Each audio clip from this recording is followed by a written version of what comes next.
네, 안녕하세요. 알아두면 쓸모있는 세금사전 조봉기 세무사입니다. 네, 어느덧 5월이 됐습니다. 5월은 이제 종합소득세 신고 납부의 달이죠. 그래서 오늘 영상을 좀 준비해 본 건데요. 이 근로소득만 있으신 분들 같은 경우에는 3월에 이제 연말정산을 하시잖아요, 회사에서. 그 연말정산으로 종합소득세에 대한 신고 납부 의무가 종결이 되었습니다.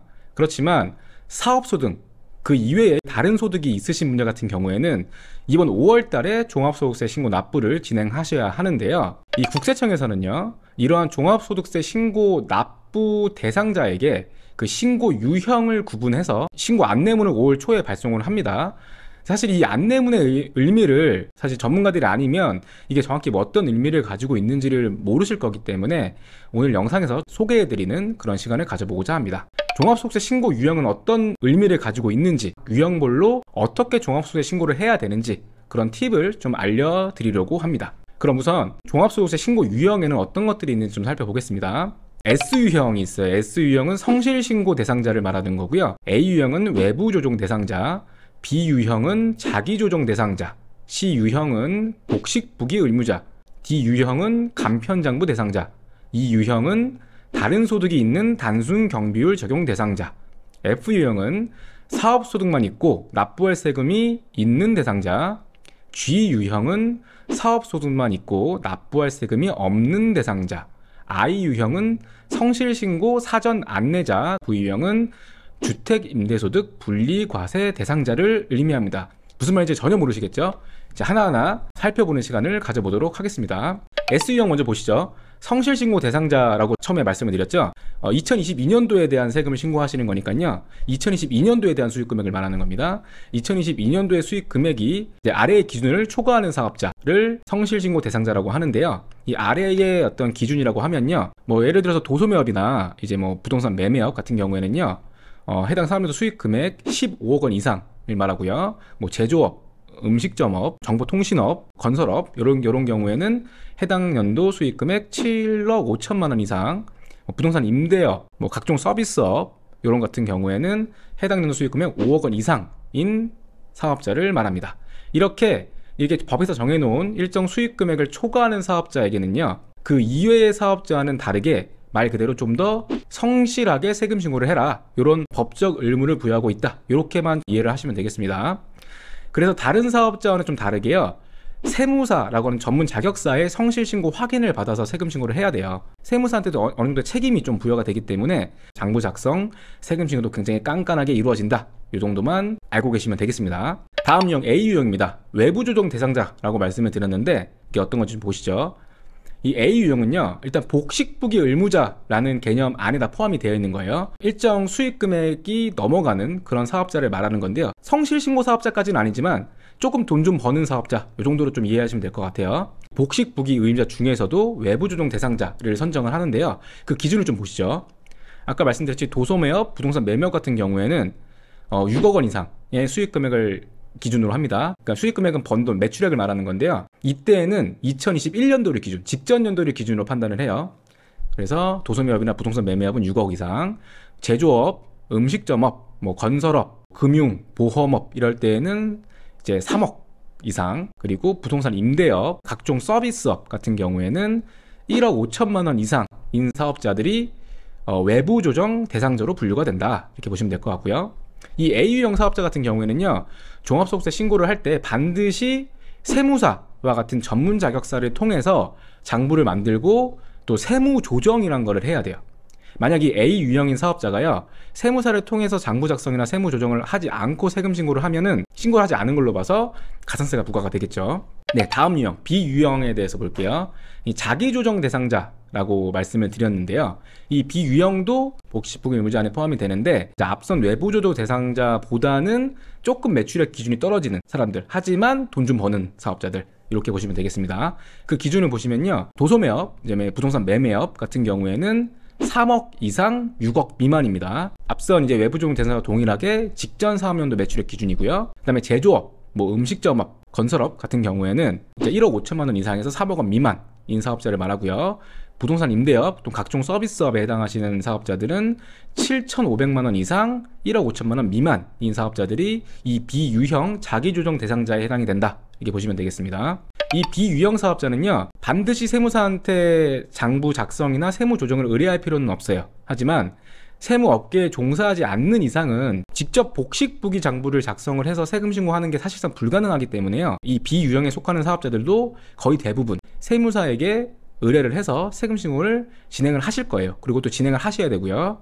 복식부기라고 하는 장부 작성의 원칙이에요. 그래서 이 비유형의 사업자는 무조건 복식부기의 방법으로 장부를 작성해서 세금 신고를 하셔야 된다, 이렇게 보시면 되겠습니다. 다음 C유형, 복식부기 의무자라고 통칭을 했어요. 근데 이 C유형은요, 정확하게 말씀을 드리면 AB 유형과 동일한 복식부기 의무자긴 한데요, 그 직전 연도, 이제 2021년도겠죠. 2021년도에 이제 신규 사업을 개시했다거나 그런 이유로 추계로 신고를 한 사업자, 그리고 신규 개업한 병의원 등 전문직 사업자가 이 C유형으로 분류가 됩니다. 그래서 이제 앞으로 너희들도 복식부기 의무자가 되었으니까 복식부기로 세금 신고해야 돼, 이렇게 좀 안내를 해줬다, 이렇게 보시면 될 것 같아요. 신고 방식은 비유형, 자기조정 대상자와 동일하다고 보시면 되고요. 복식부기라고 하는 방법의 장부 작성의 원칙이기 때문에 이 유형의 사람들도 세금 신고에 있어서 세무사 등의 전문 자격사들에게 도움을 받으셔야 한다. 네, D유형 간편장부 대상자라고 말씀을 드렸는데요, 이 간편장부 대상자는요, 복식부기 의무자보다는 돈을 덜 버는 사업자, 내지는 올해 2022년도입니다. 2022년도에 신규로 사업을 개시한 사업자들이 일반적으로 이 간편장부 대상자로 분류가 된다, 이렇게 보시면 될 것 같아요. 도소매업이나 뭐 부동산 매매업 같은 경우에는 3억 미만인 경우예요. 3억 미만인 경우고, 제조업이나 음식점업 같은 경우에는 1억 5천만 원 미만, 뭐 부동산 임대업이나 각종 서비스업 같은 경우에는 7,500만 원 미만으로, 매출액 기준입니다, 미만으로 수입 금액이 발생하신 사업자들이 간편장부 대상자 D유형에 해당한다, 이렇게 보시면 되겠습니다. 이 D유형에 속하는 사업자 같은 경우에는요, 세금 신고의 편의를 위해서 복식부기가 아닌 간편장부로 장부를 작성해서 세금 신고를 해도 되고요. 추계신고는 장부 작성 없이 법에서 정해준 경비율을 반영해서 세금 신고를 할 수 있는 제도를 의미하는데요, 이때 그 법에서 정해준 경비율, 여기에는 단순 경비율과 기준 경비율이 있는데, 단순 경비율은 인정해주는 경비율이 높다, 이렇게 보시면 되고요. 기준 경비율은 그에 비해서 인정해주는 경비율이 낮다, 이렇게 이해하시면 되겠습니다. 간편장부 대상자는요, 추계신고를 하더라도 무신고로 보지 않습니다. 경우에 따라서는 추계신고하는 것이 세금이 더 적을 수도 있는 케이스가 있어요. 그렇기 때문에 이 간편장부 대상자는 장부 작성해서 신고할지 추계신고할지를 결정할 수 있다, 선택해서 진행할 수 있다, 이렇게 보시면 될 것 같아요. 만약 D유형, 이 간편장부 대상자가 복식부기 방식의 장부를 작성해서 세금 신고를 하게 되면요, 이제 국세청에서 잘했다라는 의미로 기장세액공제라는 거를 20%에 해당하는 기장세액공제를 추가적으로 받을 수 있다, 이 정도까지도 알아두면 되겠습니다. S유형부터 D유형까지 지금 말씀을 드렸는데요, 여기까지의 유형의 사업자는요, 사실상 이제 세금 신고를 하실 때 세무사한테 맡기셔서 하는 게 더욱더 유리하다고 보여집니다. 그렇기 때문에 이번 종합소득세 신고를 하실 때 이 S유형부터 D유형까지 여기에 유형의 신고 유형을 안내문에서 받으셨다라고 하시면 세무사한테 의뢰를 하셔서 세금 신고를 하시는 쪽을 추천드리는 바입니다. 네, 이 FG 유형은 한꺼번에 같이 살펴볼 건데요, 이 유형은 단순 경비율 적용 대상자로 이제 통합해서 통칭할 수 있을 것 같아요. 이 여기에 속해 있는 유형의 사업자들은요, 직전 연도 2021년도를 말씀드리는 겁니다. 직전 연도 수익 금액이 일정 금액에 미달하는 좀 영세한 사업자들을 이 FG 유형에 모아놨다, 이게 보시면 되는데, 그 기준이 이 도소매업, 그다음에 부동산 매매업 같은 경우에는 6천만 원에 미달하는 경우 단순 경비율 적용 대상자가 된다, 이렇게 보시면 되고요. 제조업, 응식정업 같은 경우에는 3,600만 원 기준입니다. 3,600만 원에 미달하는 경우에는 여기에 속한다. 그다음에 부동산 임대업이나 그 외 서비스업들, 각종 서비스업들 같은 경우에는 2,400만 원 기준이에요. 2,400만 원에 미달하는 경우에는 이 유형에 포함이 된다, 이렇게 보시면 되겠습니다. 단순 경비율은 이제 인정해주는 경비율 자체가 높기 때문에요, 장부 작성보다는 추계신고를 하는 쪽이 더 유리한 경우가 많아요. 물론 실제 경비가 더 많아서 이제 손실이 난 경우라면은 추계신고보다는 장부 작성을 해서 신고하는 게 더 유리할 수 있기 때문에 이거는 좀 사실관계를 판단해서 좀 진행하셔야 되는 부분으로 보여지고요. 이 FG 유형 다 같은 단순 경비율 적용 대상자이지만 조금씩 다릅니다. 먼저 이 유형 같은 경우에는요, 다른 합산 소득이 있는 경우예요. 그래서 조금은 복잡한 신고 절차를 수반하게 된다, 이렇게 보시면 되고요. F와 G 유형의 경우에는요, 세금 신고 방법이 매우 간단하기 때문에 이제 홈택스의 모두 채움 서비스를 좀 제공을 합니다. 이런 서비스를 이용하면 매우 쉽게 신고를 하실 수 있고요.